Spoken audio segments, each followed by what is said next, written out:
Hey everyone, welcome back to Policy Punchline. Here at the show, we interview scholars, policymakers, and business executives about some of the most urgent issues and frontier ideas in our world today. I'm Princeton senior Tiger Gao. Today, I have the pleasure to welcome David Pakman, who hosts the David Pakman Show, an internationally syndicated television, radio, and internet political program.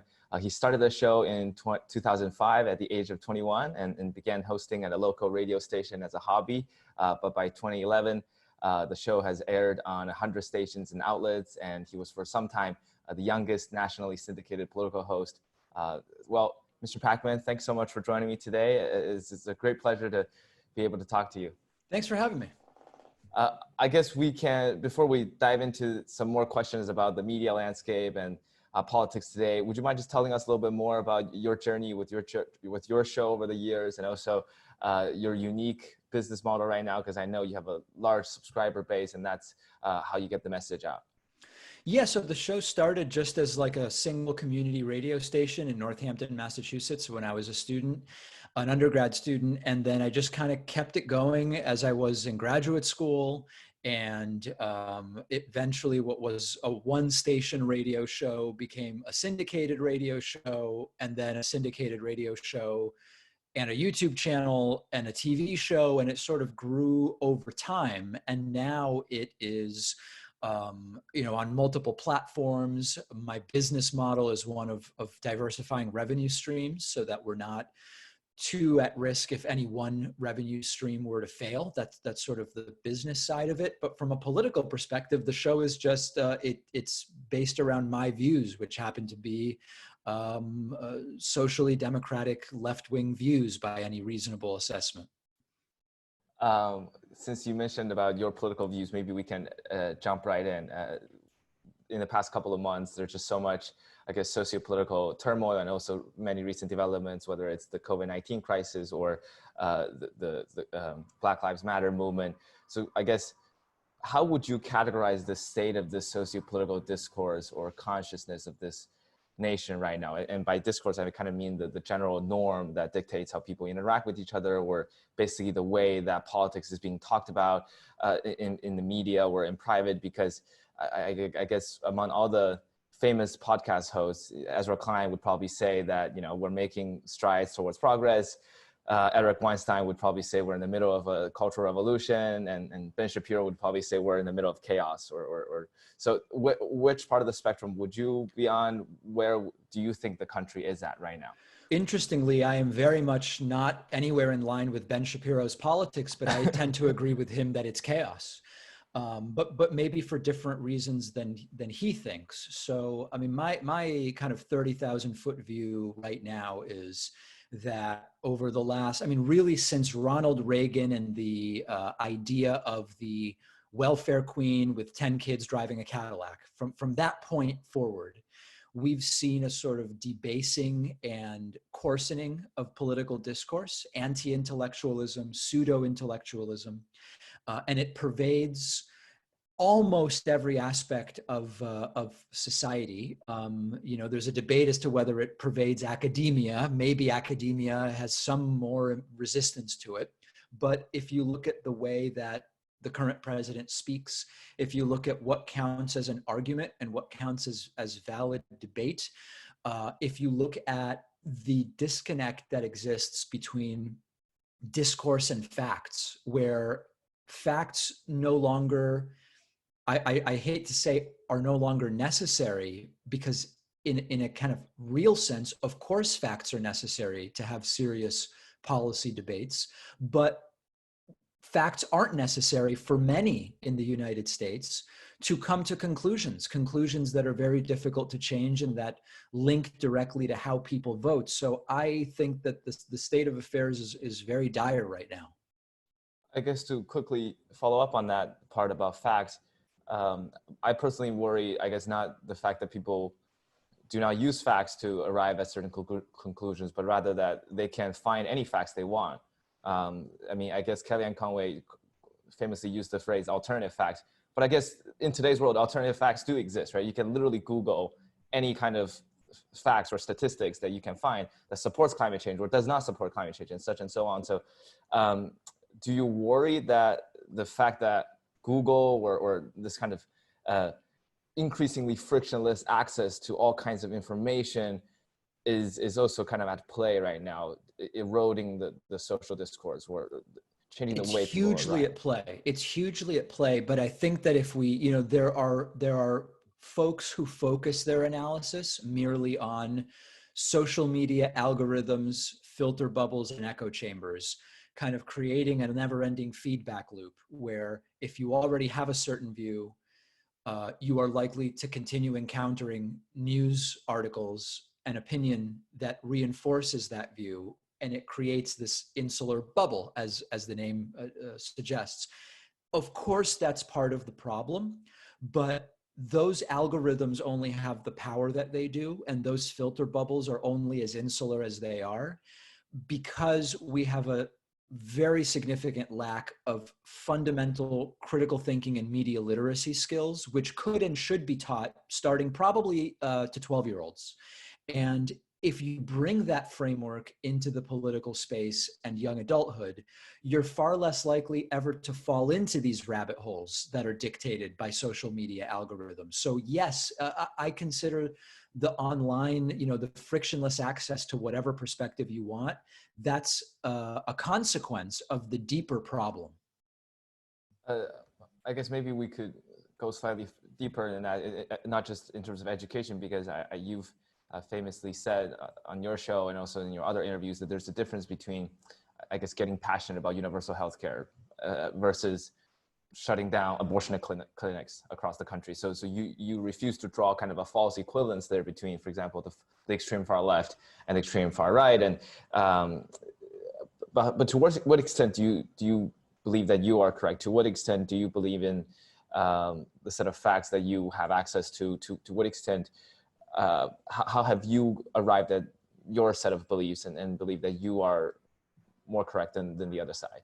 Well, before we jump into that, just one correction. You kind of, I think part of the problem is the way that the Overton window has been falsely established. You mentioned as an example of far right, ban all abortions, and as an example of far left, universal health care.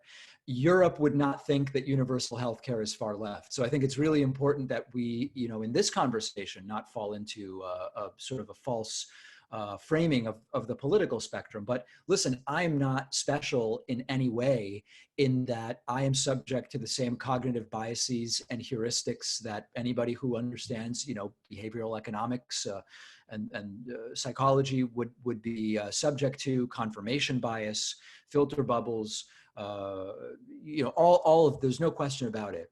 My goal is that understanding these would better enable me to try to take a sort of outside perspective and say, hold on a second, I am aware of what these biases are. Let's see if I can pull myself out of them and try what's the strongest case I can make for the other side, for example, or what is the weakest part of the facts I'm using to come to this conclusion.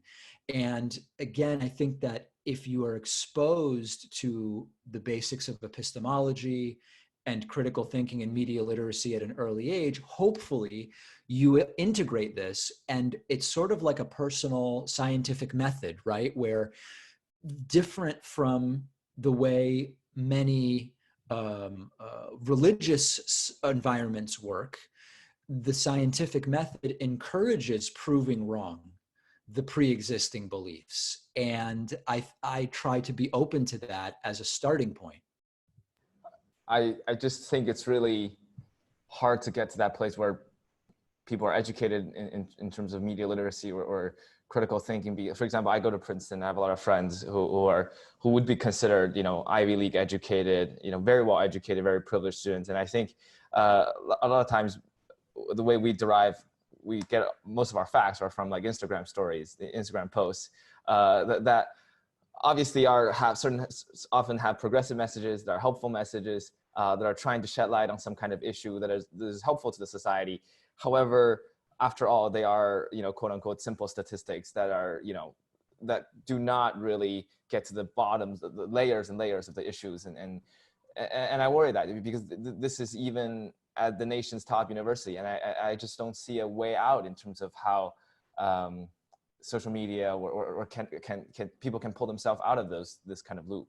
Yeah, I mean, there's no easy solution. I mean, every aspect of society is tailor-made for, you look at Instagram and 15-second Instagram stories that people are getting facts from. You look at the presidential debates where there are going to be, 90-second, 60-second, even 30-second answer periods. I mean, that's just at every level, there's this debasement and oversimplification of really complex issues, and there's really no one solution to it. But that doesn't mean that motivated individuals can't get closer to what we might objectively call the truth. I mean, one example I remember from my sort of the last few years of politics is the issue of the gender pay gap, which is a very contentious issue. And you have some on the right who say there is no gender pay gap. You have on the left for a long time this number of 77 cents on the dollar that was bandied about. And intuitively, we could say probably there's something wrong with both of those perspectives, but saying that the truth is probably in the middle is often not going to get us where we need to be. And when we did it, we spent a month researching this and really looking at the serious scholarship on it for a piece that we did. And what we found was there is a gender pay gap. You, of course, have to be comparing the same type of work and the same level of career experience. And once you do that, it's more like 91 cents on the dollar. And of those 9 cents, some portion is likely due to gender discrimination. So the right was wrong, 77 cents on the dollar is wrong, but we don't just say the truth must be right in the middle. That's, I think, where both sides benefit from making their position as extreme as possible to bring the middle towards their side. And very often that's not where reality sits. And the fact that the truth is in the middle does not mean you should not try to come up with helpful policies to adjust and make up the rest of the 9 cents, which I agree.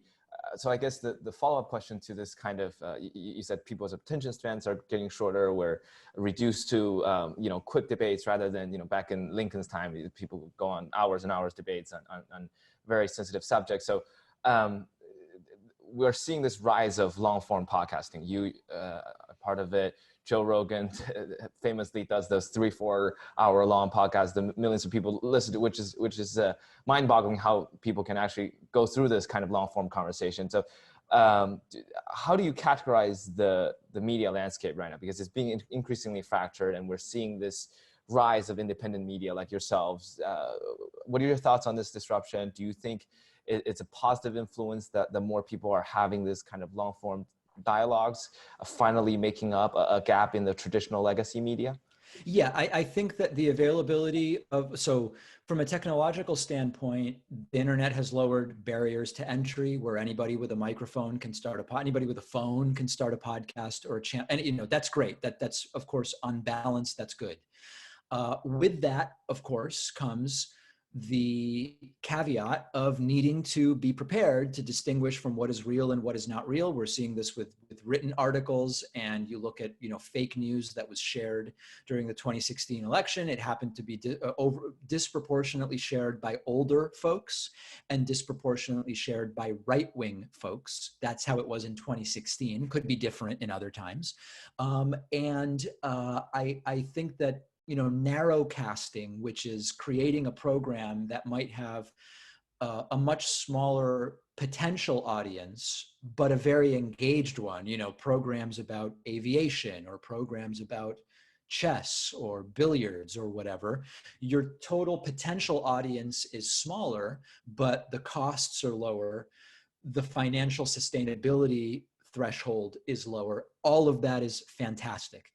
The darker side of it, of course, is that with relatively few financial resources, programs that look and sound very professional can be put together, even when they are disseminating debunked propaganda, xenophobic and racist ideology, etc. I don't want to use the term trick, but it is in a sense a tricking of people into thinking that it is equivalent in terms of its trustworthiness to an actual well-researched media outlet. And that's sort of a darker side to it. I remember you talking on your show how you don't brand your show as a neutral space. You say, but I'm being as transparent as I am. I reason through my beliefs, and I present all my facts and basis from which I derive my beliefs to my listeners. And therefore, you have a decent number of people on the right who probably would disagree with you, but because they respect the way you arrive at your beliefs, they come listen to your show. So I guess your program kind of presents your opinions very front and center. How do you think talk show hosts or talk shows in general can present their beliefs and not compromise on what they really believe in while still being able to offer very coherent arguments and potentially engage with the other side without alienating them or demeaning them? So I think it's a very tricky balance, right? There's no recipe for it. I mean, there really isn't. And there are a lot of different, one of the things that you learn when you study media literacy is when we talk about bias, very often people talk about just political bias. Like, are you on the left and pretending to be in the middle? Are you on the right and pretending to be in the middle, or whatever? The reality is there's all sorts of different biases that can happen. You can be biased because you have an editor who is ultimately the person who decides you get to talk about this or you don't. So the bias may not be yours. It may be your editor's bias. There can be advertiser bias where you're limited or influenced in what you say or how you say it because of what advertisers have to say. So, we don't have to go into every single example, but I think the point is that my priority is just to be transparent in terms of, listen, I'm on the left. There's no advertiser bias. I don't talk to my advertisers. They've never imposed on me I can or can't talk about this. There is no editor there. The bias is I'm on the left and that's my perspective. And I think that transmits a sort of good faith perspective for argumentation. And it doesn't mean we won't disagree, but at least we're eliminating some of those other factors. Can we talk a little bit more about, I guess, the relationship between platforms and hosts like you? Because in many interviews, you've alluded to the ongoing debate over how to regulate this disinformation, for example, on YouTube. And many years ago, there was this famous ad apocalypse thing that really happened. It stirred a lot of controversy. And even in this COVID-19 debate, there are people who are on Twitter who initially posted things that are contrary to what the government or CDC or New York Times were saying. And those people, some are later proven to be right, some proven later to be wrong. But I initially personally held the belief that maybe we should let the government take down any disinformation about COVID-19 from Twitter. But later I thought, what if the government was wrong in certain respects, just like how Trump or CDC was initially wrong in some of their assessments. So how do you see this dichotomy? What do you think about disinformation or potentially this kind of very decentralized mechanism of spreading voices and information? Well, one thing to note on that is that a lot of the controversy was not so much about whether the government should be able to take content down, but what's the right standard that the platforms themselves should be using. Because a lot, with the Donald Trump tweets that were flagged as suppressing the vote, for example, that was Twitter's call. It was not any kind of government entity that was doing that. And these are two different things, right? What power should the government have versus what power should the platform have? I think this is a very complicated thing. And I spoke about this with Joe Rogan, which is, I think intuitively, a lot of us understand that there's a spectrum in terms of what we consider an open platform, which is you literally allow anything. You allow anything that's not illegal in some way. Or it's just sort of up to the platform, or it's up to a government, or it's up to some community flagging system. Every single one of those systems could be misused conceivably, and there are major legal questions. And if you say, well, here is how Twitter is supposed to run as per the government, what's the legal infrastructure for that? Right now, certainly there's legal infrastructure for, if you want to be in the insurance business, here's the rules you have to play by. If you want to manufacture vehicles, here's how the auto safety standards are dealt, right? So you would have to create some kind of new infrastructure. And when you do that, it's subject to the whims of the administration. You can say, well, no. In order to prevent a Republican from doing it one way and then a Democrat from regulating social media another way. You create a nonpartisan commission with 3 Democrats and 3 Republicans. Do any of us really feel like that's going to achieve what we want to achieve? So I think it's a very complex question. A complex question that you personally would say you have not arrived at a concrete solution, or I haven't. No, I really haven't. I mean, I think that so it's a 2-step process we have to go through. The first step is let's really understand what the infrastructure is now. So to say now the government can tell YouTube what videos to keep up or not, there's not a legal infrastructure for that. There just isn't. So right now, businesses like YouTube and Facebook and others have they write their own laws. They have terms and conditions. They can enforce them. The limit to that would be if the rules are explicitly or implicitly discriminatory on the basis of protected classes. That would exceed the limits right now. So if YouTube decided that they were going to regulate content in a way that effectively discriminates against Black people or Sikhs or whatever, then now you've got a legal issue. Then the question becomes, do we want, and what would a new legal infrastructure look like, and how would it be regulated? And I've not found any satisfactory infrastructure so far. And I guess maybe we can limit the scope of the problem a little bit more. Let's just say in this COVID-19 crisis, in the past 6 months, back in March, at the beginning of the phase when the data did not seem to be that solid, people didn't have a concrete understanding of what was going on.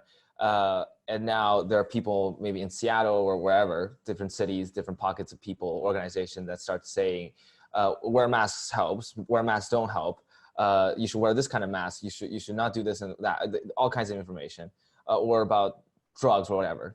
Do you think that Twitter or the CDC, so either the private company or the government authority, either a partisan authority or a non-partisan authority, should come in and say, we should flag these, we should take these down because people are reading these things and they would die if they make the mistake, right? So a couple different things. First of all, I think that for the most part, what we've seen from social media platforms has been good faith. Now, there are some people who will say, YouTube pulled some stuff from some skeptics that, it's unclear whether it was really acting in good faith. Okay, we could debate the edge case, but 99% of what I've seen social media platforms doing has been in good faith, trying to mirror what our understanding is at the time of the science. Now, you are accurately pointing out that the view on masks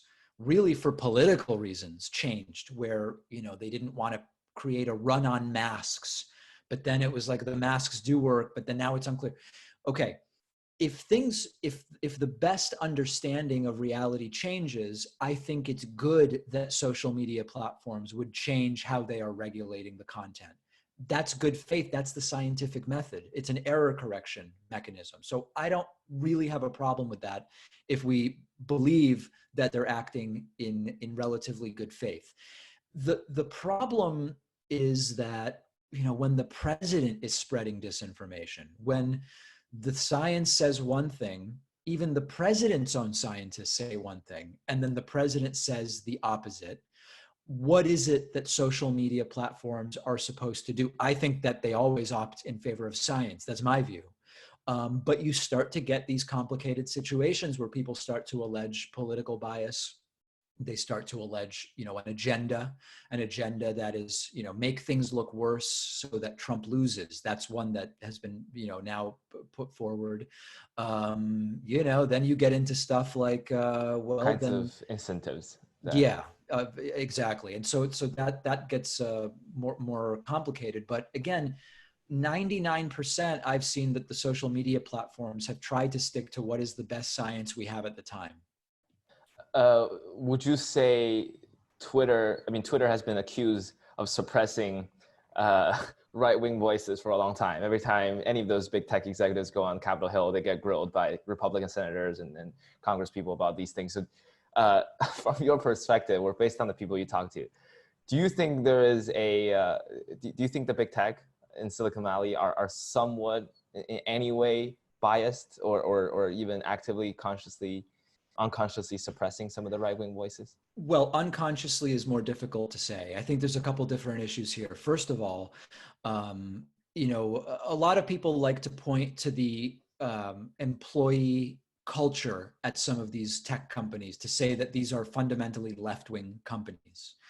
And, the fact that there's casual Friday or no dress code, or you should really refer to people by the gender pronouns that they prefer, that's sort of called corporate culture. That is different from whether companies fundamentally share an anti-regulation perspective because that's good for profit. And these are really different things. And this also came up the first time I was on with Joe Rogan, the idea of, Google is a left-wing company. They have these policies about you can't misgender people at work. Well, hold on a second. Look at Google's regulatory record and their lobbying priorities. Google is a left-wing company. These are corporations that seek a return for their shareholders. Now, then you get into and one that's often brought up is Twitter's view on misgendering people. If Twitter says at this point, the trans community is part of our community, and we're going to have to make some judgment calls. But if you're deliberately misgendering someone who's trans, that's a form of bullying, and we're going to do our best to enforce that. The right would say that is anti-right discrimination. A lot of people would just say it's just like we don't allow bullying on the basis of race, and we don't allow bullying on the basis of religion, and the world has evolved, and we're not going to allow it on the basis of misgendering people. So the problem is that what counts as bullying is disputed by some. I was just talking to a friend that day, and I think it's really interesting that Silicon Valley is liberal, and well, California or Silicon Valley are filled with very liberal left-wing people, but a lot as of the individuals. As individuals, yes. But a lot of the right-wing theorists all have roots in California. I mean, whether we see it's Eric Weinstein he's not right-wing, I guess, people that are counter-narrative, counter-mainstream culture, Peter Thiel, Joe Rogan, even someone like Stephen Miller, who is very, very counter-mainstream. So I guess this also kind of goes back to my initial question about this rise of independent media, which is podcasting, but also within podcasting, there is a growing strand of people that are considered very, very counter-narrative, like Joe Rogan. And how do you make of this group of people that might not preach the most commonly accepted social democratic ideals, but they identify themselves as progressives, where like Joe Rogan or Eric Weinstein, they'll say, I vote for Bernie. I still want to see social changes, but they're now like Ezra Klein. They don't agree with this kind of, overcorrection, pendulum swing to the left and radical social change type of stuff. What do you make of this, I guess, as a podcast host yourself, being in this circle, seeing this trend of counterculture, counter-narrative? Well, I mean, one thing as a sort of setup is that I question this idea that there is this radical pendulum swing taking place of radical social change, and when you go there, you're only half a step behind Trump's anarchist cities and, chaos in the streets and, all of this type of stuff. I think that one of the things that's tricky for people who occupy these spaces, including in podcasting, if you spend a lot of time on Twitter, Reddit, et cetera, is the same thing that happened during the Democratic primary, which is you start to get a skewed view of what the country is like in general. And support for Bernie Sanders was dramatically overstated on places like Reddit and Twitter. And Joe Biden won the primary by millions of votes. So I think that we need to check ourselves. And this is why, I have regularly scheduled breaks from online, and I'm, reading books and looking at other types of publications to try to not lose touch with the fact that what I see on my subreddit is not America necessarily. So that's sort of one thing.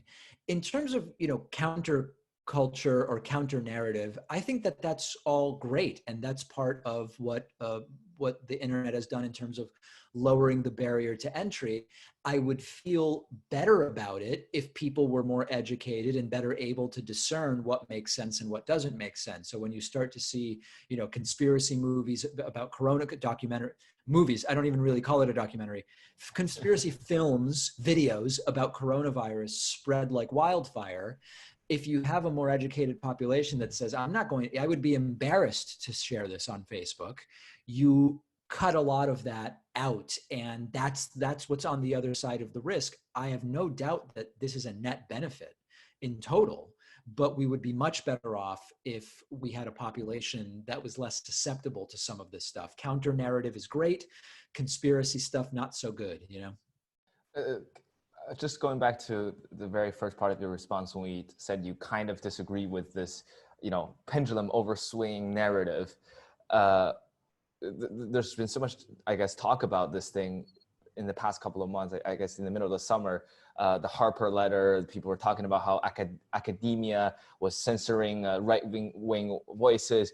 Here at Princeton, there were many students who wrote letters basically saying, yes, Black Lives Matter, but here's the thing, those are campus free speech, whatever. And students on the left would say that that's absolute BS, you're dodging the question. What is this kind of free speech under threat type of thing? So what do you make of, I guess, that period of social change, social turmoil? This, I guess, another shift of rapid shift of social cultural norm, academic norms. And I guess the second part of the question would be this narrative about overswing of the pendulum, because a lot of people do cite evidence of saying it's absurd how your tweet from 20 years ago gets dug up and your somehow career gets destroyed and things like that. Yeah, I mean, so the truth is that we're a country of 331 million people. The number of people whose careers have been destroyed by it, I mean, it can't be a 20-year-old tweet, right? I don't think Twitter was around 20 years ago, but whenever.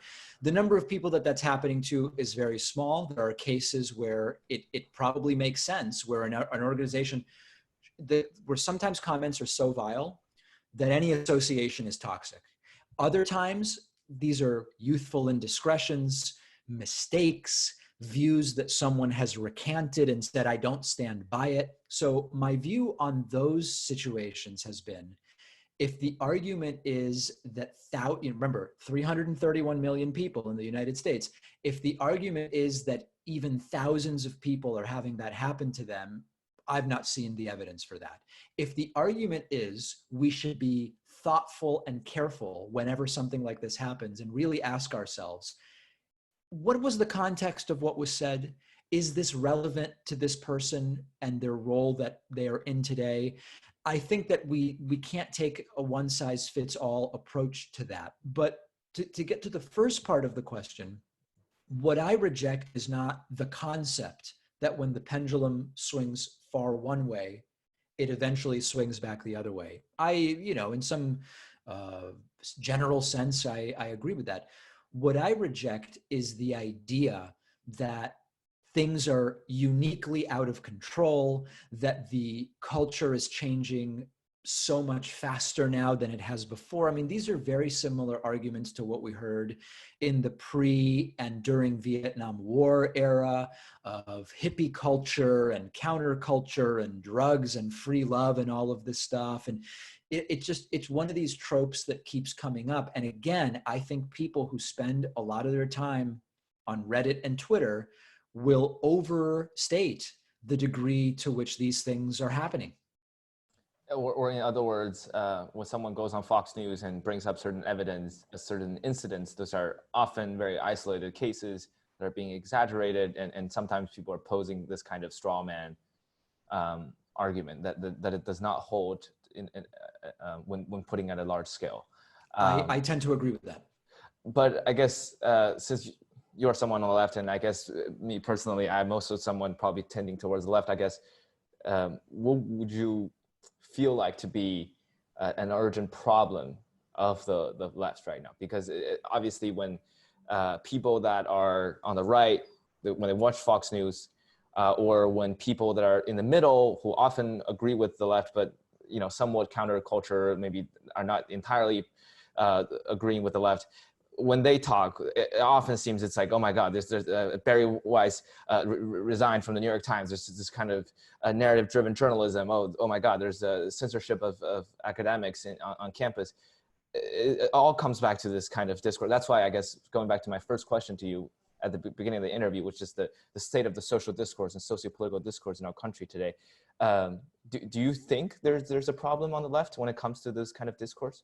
I think there are problems on the left, and so I identify them and I talk about them on my program. So some problems on the left right now. And again, whenever you talk about a problem on the left, you're talking about a problem among some on the left. It's not it's not in total, because still, for the most part, the ideals that I support are on the left. But problems that you can find on the left include a sort of apathy that can set in, or a feeling of the inability to accomplish anything when things don't go exactly our way. We saw this in 2016 when Bernie Sanders did not win the primary, fairly or unfairly.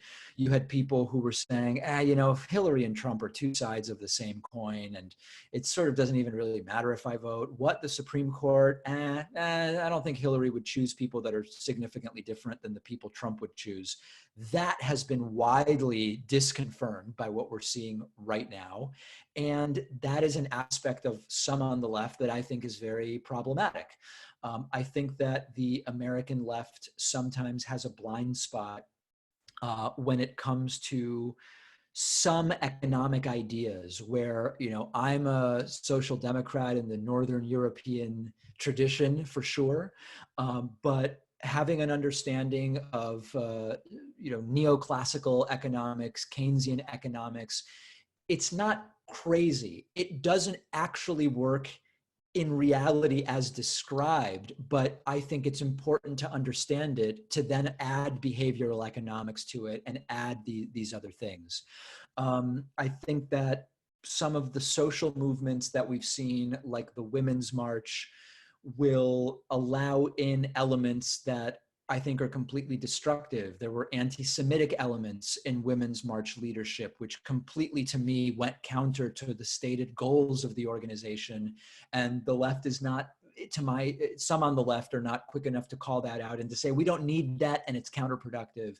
I think sometimes on foreign policy, there will be people on the left who, whether it's on Syria or Russia or China or whatever, they sometimes are maybe missing the boat a little bit. So yeah, there's no shortage of criticisms of the left, and they're different than my criticisms of the right. But to go back to maybe where we started, the criticism that at some kind of systemic level, the left has gone crazy demanding woke cultural change. If you look at the Democratic Party, which right now still is the locus of power for what is ostensibly the left in the United States, maybe that'll change. That's not what is represented in the Democratic Party. And I guess just to cite your podcast episode from literally yesterday, September 22nd, you were saying that the far left does not give the quote unquote centrist left, like Joe Biden, enough credit about how progressive Biden's policies, how much meat there actually is when it comes to improving people's lives and shift of the Overton window and such and so on. So forgive me for being so overgeneralizing when it comes to using the term quote unquote left. But maybe we can talk slightly more focused about the leftist media. All the outlets from New York Times to independent podcasts like yours. Do you think the leftist media has become, this is again a very inaccurate word, but quote unquote lazier after Trump's election in the sense that because of Trump's personality flaws and because of GOP's very unreasonable use of partisan politics, it's just so easy right now to simply group all their policies by the administration or on the right under this big umbrella of being, whether it's racist or xenophobic. In other words, there are cultural scripts that I see the leftist media often use to fit in. For example, if Trump bans TikTok or WeChat, instead of talking about the policy, let's first talk about how he's a racist, which I think is not very helpful. So forgive me, I have not seen one story saying Trump banning TikTok is racist. I'm not saying that those stories don't exist, but I've not seen any. I think that there are times when those narratives are correct and times where they are wrong. So Trump's position on healthcare, I don't think is racist. I don't think it's xenophobic. I think it's just bad. I think it's unempathetic. I think it's bad economically. I think it's immoral. I don't think that it's necessary to sort of go to those other characterizations. From everything we know, from what Michael Cohen and others have said, and the way Donald Trump seems to relate to minorities, he's probably a guy who's not particularly enlightened on racial issues, I think, to put it lightly. And I think that that's a fair criticism to make. Now, even if he were, his policy on healthcare would still be a disaster. So I think maybe what sometimes, I mean, not to go totally meta, what sometimes is lazy is, and I'm not turning this around on you, but what sometimes is lazy is to try to make such a vague critique or general critique of leftist media. I mean, even saying the New York Times is leftist media. Listen, the New York Times does not like Donald Trump. The opinion pages do not like Donald Trump, 100%. But the New York Times has an investigative journalism department that is top notch. It's not failing the way Donald Trump says. They're doing better than ever. And I don't think they're doing better than ever because they're lazily saying everything Trump does is racist. I think they're doing good investigative journalism. Yes. I completely agree. And I guess to quickly drag myself out of the hole I dug for myself, I did not mean to say Trump's ban of TikTok or certain apps per se are racist, but I guess sometimes people say the fact that Trump banned WeChat is unnecessary aggression towards China or towards the Chinese people or whatever, but we don't have that may be, that doesn't mean that it's xenophobic. I mean, there's Trump has embroiled himself in a misguided trade war while continuing to use terms like China virus and Kung flu. And now on top of that, you could certainly see some of these other actions as part of that. It doesn't mean it is in and of itself, a racist or xenophobic action, but it's certainly part of the mobilization that he's participating in with regard to China. Yes. And I guess his whole persona of, yes. Can we talk a little bit more, I guess, about the election? You famously said that when you talk to people that you really disagree with, when you try to lower down the temperature, you often ask, how do you think I came to my position? What evidence, if I present to you, would bring you to my side? So maybe I could ask you, what things, if any, would you need to see in order for you to vote for a Republican president in either in this election or in next? Well, I mean, the thing is, so what you're suggesting is that Donald Trump may have secretly done a lot of things that are great that we just don't know about, right? I mean, that's ultimately what you're saying. This is a bit of a different situation because the reason I'm voting for Joe Biden and not Donald Trump is I've seen what Donald Trump did for the last 4 years. So when you say what changed my mind, had Donald Trump had a completely different presidency, then, right. But at this point, it's, if Trump cures cancer in the next 6 weeks, and I mean, it's sort of like a kind of wacky thought experiment this close to the election. But as a general principle, all it would take for me to vote for a Republican over a Democrat in any particular race is for the Republican to be better suited and a better option on policy. I see. Or I guess what I was really trying to get at is not rather what would make you vote for Donald Trump in the next 40 days or so, but rather what changes would you like to see in the Republican Party that you would feel like, okay, this is a party that I might feel slightly more comfortable agreeing with in more policies? What are some of the things that you would like to see? Oh, sure. I mean, if they completely change their economic policy, and if they completely change their approach to climate change, if they completely change their approach to the military-industrial complex. I mean, these are really big things. Right. I think that the more sort of realistic thing would be that you could have a local race where you have, maybe an establishment centrist Democrat who's getting nothing done and not showing up. And then maybe you have kind of an up and coming Republican who's socially liberal and maybe a little bit to my right economically, but that for strategic reasons I might prefer, like that's a more realistic scenario, I think, for me. So zooming in a little bit on this particular election in the next 40 days or so, how confident are you that the election and the potential transfer of power will happen peacefully or smoothly? Because there's so many studies who have come out and said, short of a Biden landslide, will likely end up with a constitutional crisis that lasts until the inauguration, with violence in the streets, severely disrupted administrative transition, and probably years-long court battle just because of the mail-in vote and the coronavirus that is really happening right now. And you've talked about this on your show, but I would love to hear a little bit more of, I guess, your solution, or because I guess one time on the show you said the Biden team really needs to talk with their lawyers and figure out a way to battle this in the courts. But it just seems so difficult to me because if the Republicans have this somewhat irrational suspicion of mail-in fraud, and they would try to declare the victory on the election night, and most of the mail-in ballots are, the blue C. It seems inconceivable to me how this will play out smoothly. I think it's very unlikely that it plays out smoothly. I mean, I just don't think it's very likely. Now, what that means in practice, it could mean different things. To what degree are we talking about? So there's a bunch of different things that I think are likely to happen, and it could be some or all of these different things. The simplest would be that the red mirage scenario, yes, where early in-person voting favors Trump, and if all of the absentee ballots were counted, some states would switch to Biden.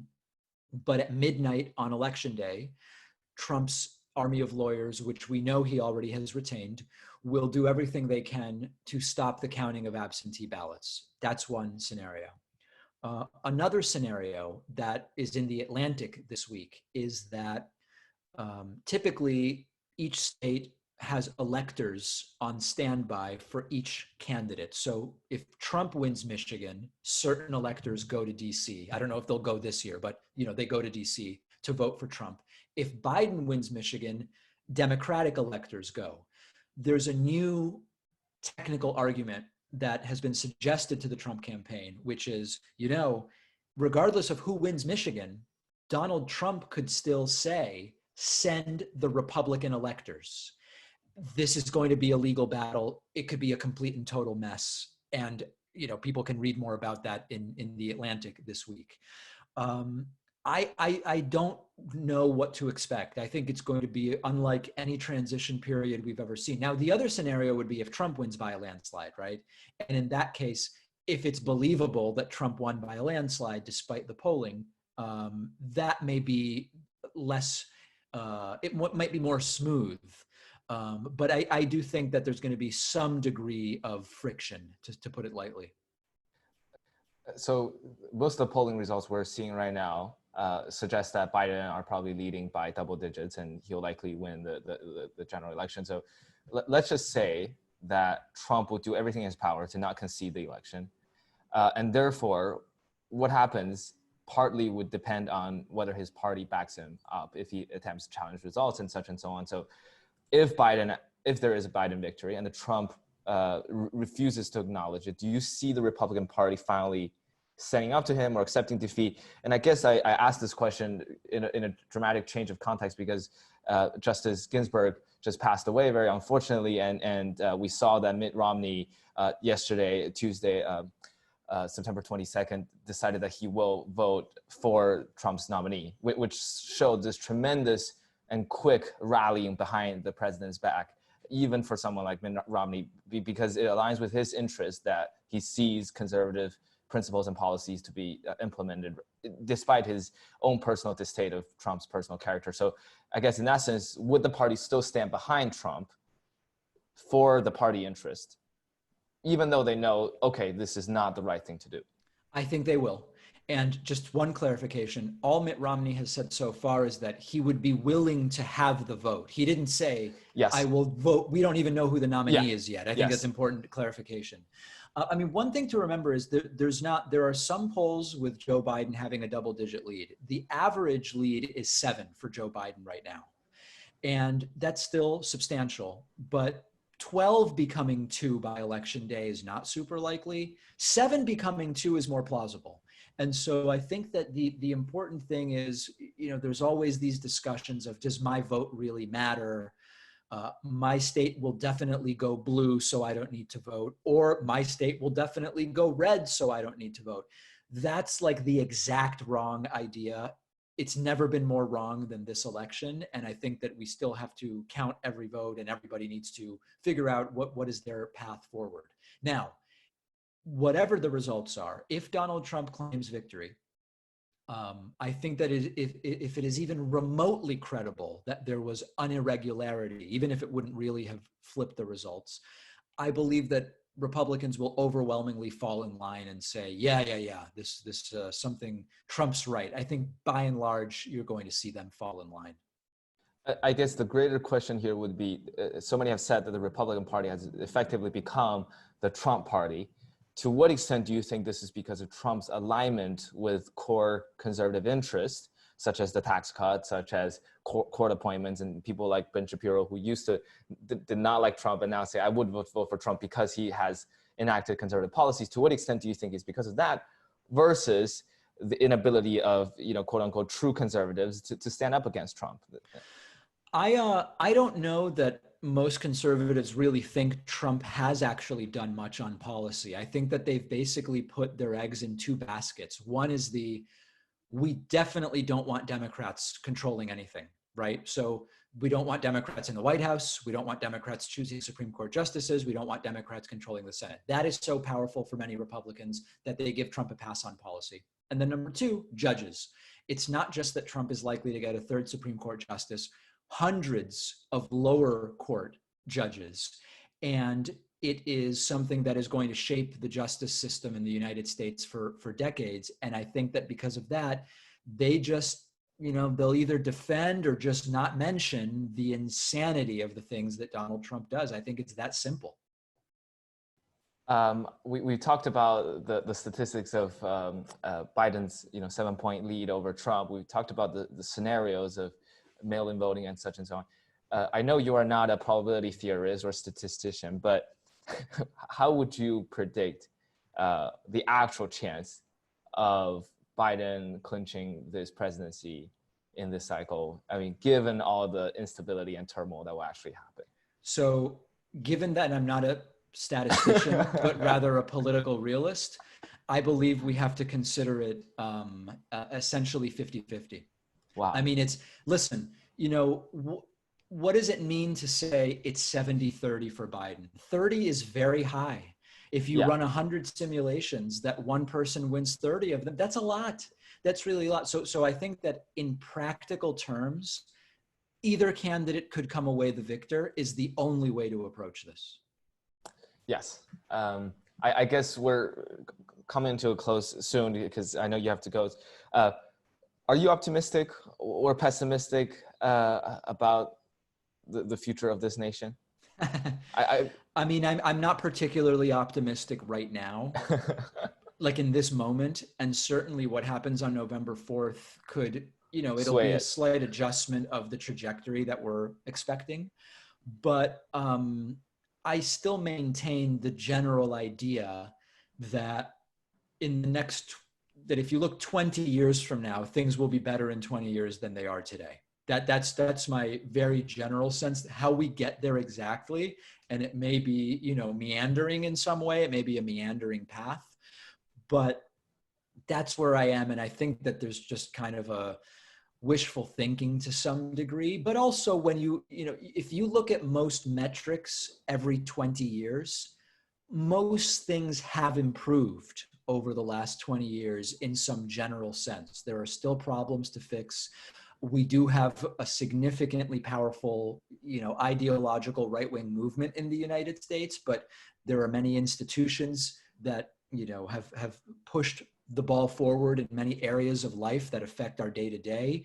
Globally, this is not like the utopian Steven Pinker, crime is down, poverty's down, things are, but it is true that in a sense, life expectancy on balance is growing, abject poverty is decreasing. I know that there's counter arguments individually to every one of these aspects, but that's what's sort of keeping me moderately optimistic right now. To what extent is your pessimism or optimism affected by your day-to-day engagement with politics? Because I know if you are in a political environment within the stock markets where things are happening at a very high frequency rate and so much noise and there's so much crazy things going on, how do you maintain your sanity? How do you derive your conclusions about the long-term development of this country from more fundamental things rather than this? Yeah, I mean, it's reading history, sociology, psychology, economics, and looking at broader trends, and not looking at a daytime financial television that tells you how the Dow did today. I mean, it's really about filtering out the noise. It really is, and taking 3 days a week where I'm not really following politics and I'm reading history and economics and doing other stuff. I mean, I think the interaction with the political world makes me pessimistic because unfortunately there are so many uninformed people that I come across. And I say, if this is 60 million people in the country, that's not so good. But then you look at the broader zoom out and things look a little less bad, at least hopefully. I hope you don't walk away from this interview think that if this is the Princeton student, then we're truly. So I guess two quick questions at the end. One is, what would be one contrarian view that you hold that people on the left or might disagree with? And the other one is, since the name of our show is Policy Punchline, I just want to ask you at the end, what would be your punchline for this interview? So, I mean, I think contrarian, there's a lot of people on the left who still believe 77 cents on the dollar, to go back to our gender pay gap thing. And when I talk about it's really 91, there's a lot of people who just say, no, you're wrong. And so just for sake of argument, I would pick that, I guess. And your policy punchline? Oh, I don't know. I'm so bad with, I mean, listen, my show is called The David Pakman Show because I couldn't come up with anything more creative. My policy punchline is, things are pretty good in Norway. Let's look to Norway. Let's look at some of the things Norway is doing, I guess, is what my policy punchline is. Well, thank you so much, Mr. Pakman. This concludes this episode of Policy Punchline. Please go visit Mr. Pakman's show, David Pakman, PAKMAN.com. You can become a subscriber for $5 or $6 a month. You can listen to him on all kinds of platforms, and truly fascinating interview. Thank you so much for joining me today. My pleasure. Thanks for doing it.